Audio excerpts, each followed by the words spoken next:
At the bar, Nick was captivated by a striking woman with a curvy figure, unable to look away after watching her for some time. Just as he finally worked up the courage to approach, her boyfriend arrived. Later, in conversation, Nick learned the man was a heavy gambler who had lured her to Atlantic City with promises that a big win at the tables would free them from ever working again. He was convinced they could win enough to live comfortably for the rest of their lives, but his girlfriend pleaded with him to give up gambling. Their disagreement soon escalated into an argument.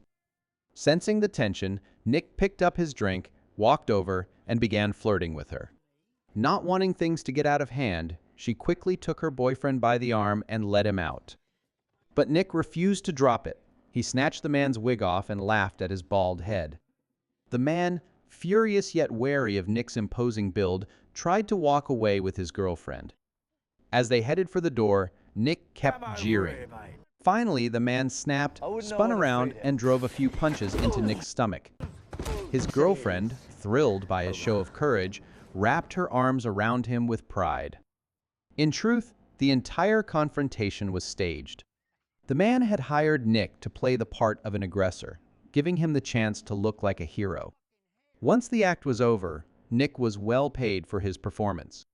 In truth, Nick worked as a bodyguard for a Las Vegas law firm, often assigned to protect high rollers in the city's casinos. His reputation made him a familiar name in bodyguard circles. But with bills piling up and an unstable lifestyle, he took on whatever paid the rent: bodyguard, mercenary, even playing the thug if the money was right.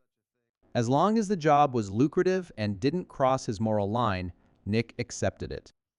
After finishing his latest gig, he went home, grabbed some rest, and reported to the office like any other day. That morning, a young man showed up asking for him. Wealthy yet jittery, he wanted Nick's protection for a night out, afraid that flashing too much cash would attract dangerous attention. Before agreeing to hire him, the young man demanded proof of Nick's skills. Nick responded with confidence, recounting his experiences. He'd been knocked out, caught in bomb blasts, deceived, even ambushed by entire gangs. Yet through it all, he always came out alive. No accident had ever been enough to bring him down.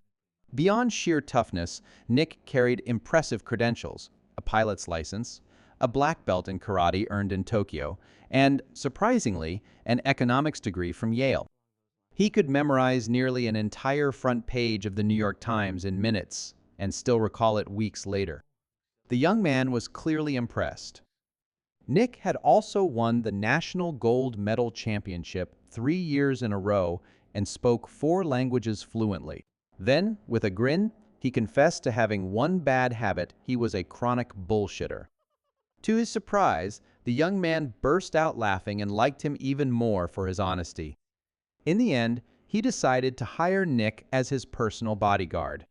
After work, Nick stopped by his usual bar, where the waitress handed him a note from a girl named Holly. Without hesitation, he drove to her house. Holly was a friend, and the moment he saw the bruises on her face, he pressed her to explain what had happened and who was responsible. But Holly could only shake her head. She had no memory of who had attacked her that night. Holly explained that she had been knocked unconscious earlier that day. A man had dumped her outside the hospital, and sheer survival instinct pushed her to crawl toward the emergency room doors. Just as she reached them, a doctor stepped out for a smoke. The sight of her, covered in blood, made him rush her inside without a second thought. This was why Holly had reached out to Nick. She wanted to hire him to find out who had attacked her. Sitting together on the sofa, she carefully began to recount the events. She explained that earlier that evening, she had an important appointment. When it ended, she stepped into the elevator, where 3 young men were already inside. Holly quickly noticed that the youngest of the 3 spoke with a sharp, commanding tone, and the other 2 treated him like a leader. When their attempts to harass her failed, they dragged her away by force. At their hideout, the leader ordered the 2 larger men out of the room. Then he brutally assaulted her. When they were done, the men dumped her at the hospital gate. Nick asked which hotel she had been at that day, and Holly told him it was the Golden Nugget. Nick noted that the hotel catered to high rollers people either tied to criminal activity or in Las Vegas solely to gamble. Nick refused, telling Holly he had no connections at the Golden Nugget and couldn't help track down the men who had kidnapped and tortured her. Then he went home. But in truth, he had no intention of letting it go. That night, he slipped into the hotel and quietly reached out to two women he knew in the laundry department, asking if they had seen the men who had shared the elevator with Holly. The woman suggested meeting at a diner, where they could talk more privately. There, she told Nick, the man he was after was named Denny, a fighter tied to the Italian mafia and head of his family. She warned him to stay away, stressing that even Denny's bodyguards were strong enough to snap his neck without effort. Later, Nick called Holly to give her an update. She confided that Denny had once pressed a gun to her head and would have pulled the trigger if she hadn't obeyed. He forced her to say she loved him, promising freedom if she pleased him, but even then, he continued to torture her. That evening, Nick waited for Cyrus in the casino lobby. It was Cyrus's first time in Las Vegas, and he was thrilled to gamble. He eagerly dragged Nick around the city, buzzing with excitement. Unlike Cyrus, who brimmed with energy, Nick looked bored. Convinced Nick was some kind of special agent, Cyrus kept asking which agency he worked for. Finally, fed up, Nick told him to shut up. After that, Nick let Cyrus dive headfirst into his gambling, and the young man seemed to be having the time of his life. Nick, however, couldn't stop thinking about Holly. He drove to her house to share what he'd learned about the man who hurt her, including his room number. But as he spoke, a thought weighed on him. Maybe it was wiser to walk away before he got pulled any deeper into this mess. But Holly wouldn't let it go. She demanded Nick take revenge for her, shouting that Denny's two balls should be crushed. Soon after, Nick disguised himself as an employee of a company called Baby's and paid Denny a visit. Everyone knew the boss, Baby, was the kingpin of Las Vegas's underworld and owner of the city's biggest casino. Still, Denny's bodyguard seemed unfazed by Nick's presence. He slammed the door at first, but soon realized he couldn't risk offending the casino boss. Reluctantly, Denny invited Nick inside. At the time, Denny was lounging in the bathtub. Nick got straight to the point, accusing them of humiliating Holly and making it clear he was there for revenge. The men only laughed, brushing Holly off as nothing more than a call girl, showing her not a shred of respect. Denny drew a gun and threatened Nick, ordering his two henchmen to take him down. But Nick moved fast. He kicked one of them hard, sending the man crashing through a glass panel. Enraged, Denny fired, but Nick flicked a business card with such precision that it struck him in the face, knocking him out cold. Nick then tied Denny up, leaving his fate in Holly's hands. She calmly pulled a pair of scissors from her handbag, sending Denny into a frenzy. Terrified, he begged for mercy and offered her $50,000. Holly pulled the cash from a drawer and tossed it to Nick, handing him half as his cut. Forgiving the man who had tormented her was impossible for Holly. When Denny realized she meant to castrate him, he broke down pleading for mercy. A swift cut to his groin sent him writhing in agony. As he braced for the worst, his two henchmen turned pale, horrified that their boss's most prized possessions were seconds away from being severed. Holly suddenly stopped, choosing mercy over vengeance before walking away. Later, when Nick came home and found the $25,000 lying on the table, he made up his mind it was time for one final gamble. Deep inside, he longed to break free from the cursed city and leave the underworld behind for good. To escape, he needed at least $500,000, and gambling was the fastest way to get there. At the casino, he took a seat at the card table and started with a modest $10 bet, earning a scornful look from the female dealer. But as the night went on, the impossible happened. The more he played, the more he won. At last, fortune seemed to be on his side. Nick proved himself a natural card shark. In the past, His gambling habit had destroyed him, but tonight he saw a chance to reclaim his life. Pushing all hesitation aside, he raised the stakes to $1,000, determined that win or lose, this would be his last night in Las Vegas. After the humiliation in the hotel room, Danny would never forgive him, and Nick knew escape was his only option. The longer Nick played, the more his luck surged. Eventually, the casino swapped out the female dealer for a man, but Nick didn't trust him. There was something shifty in his eyes. Then, by chance, Nick spotted Cyrus nearby, looking like he'd already taken a heavy loss. After a brief exchange, Nick's determination hardened. Tonight, he would play at his absolute best. Cyrus watched in disbelief as Nick's winnings piled higher and higher. After 20 straight victories, Nick had not only angered the manager but also captured the attention of the entire casino. All eyes were now on him, his every move electric with tension. The final hand would decide everything. When Nick slowly revealed his two cards, the room fell silent, every breath held in anticipation of the outcome. In the end, Nick won big again, and the crowd cheered for him. With his winnings, he felt ready to leave Las Vegas and finally chase his dream of going to the Mediterranean. But as he walked toward the cashier, the urge to gamble returned. Nick now faced a tough choice: follow his dream or give in to the temptation of playing more. He brushed off the idea of chasing dreams, knowing that what Nick really wanted wasn't money, it was the thrill of gambling. This was the mind of an addict. Money didn't matter, the game did. Without a second thought, he grabbed his winnings and went back to the table, pushing all $500,000 into play. By a stroke of luck, he won another $25,000. Each time he won, he bet it all again.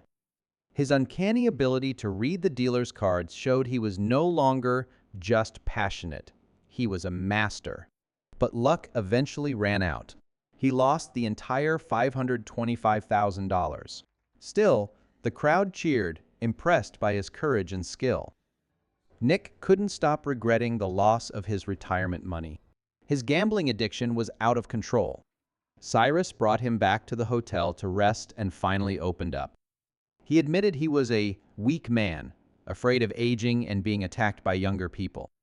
He recalled a haunting memory of watching a group of kids beat up an old man on the street. Cyrus then begged Nick to teach him self-defense. To him, Nick wasn't just famous, he was an idol. He admired Nick's fighting skills and revealed his own dream of living boldly and chasing what he wanted before time ran out.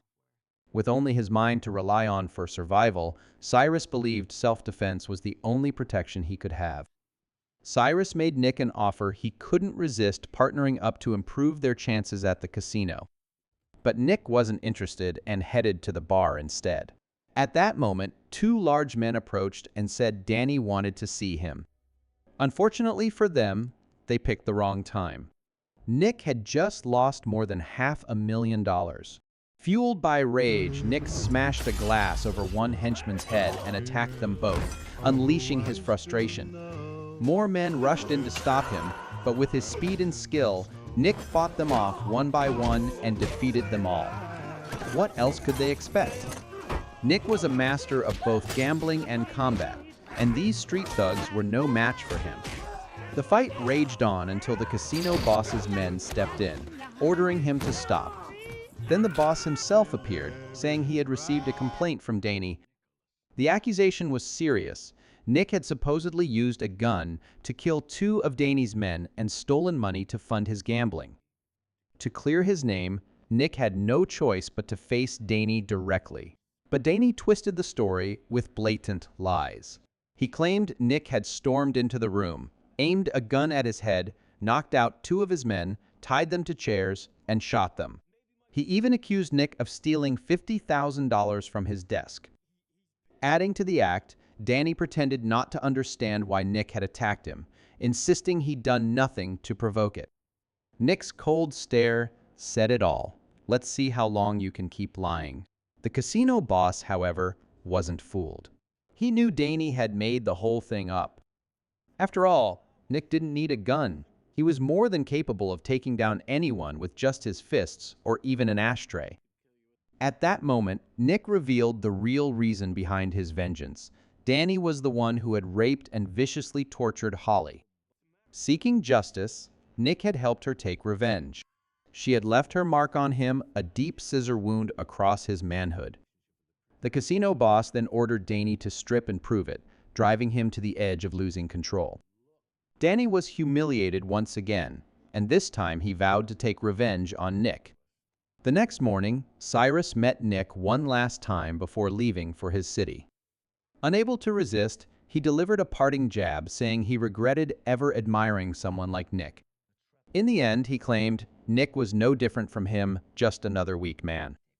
Despite his harsh words, Cyrus still cared for Nick. Before leaving, he gave him a ticket to the Mediterranean and a check for $500,000 to help him reach his lifelong dream. But Nick refused, saying he wouldn't make it. He was certain he was about to be killed. No sooner had he spoken than 4 large men burst into the diner looking for him. They were Danny's men, sent to take revenge. Without hesitation, Cyrus climbed onto a chair and shouted wildly, creating a distraction that allowed Nick to slip away. The gang quickly followed, but Nick outsmarted them. Hiding on the roof of a car, he waited for the right moment, then leapt down and took them out one by one. By this point, Nick had completely overpowered them. In desperation, Danny ordered his men to attack, but they were no match for Nick's speed. With a knife in hand, he struck their vital points and took them down one after another. Soon, only Danny was left. Refusing to back down, Danny rushed at Nick and threw a punch at his face, but it had no effect. Nick twisted Danny's arm, making him scream in pain. Without hesitation, he grabbed a knife and stabbed him in the groin. Then, with a swift motion, he drove the blade into Danny's neck, leaving him to die in agony. Cyrus rushed after Nick, handing him the boat ticket and the money. He admitted he was wrong to call Nick a coward and said Nick would always be his idol. After that, Nick went home, packed his bags, and got ready to leave.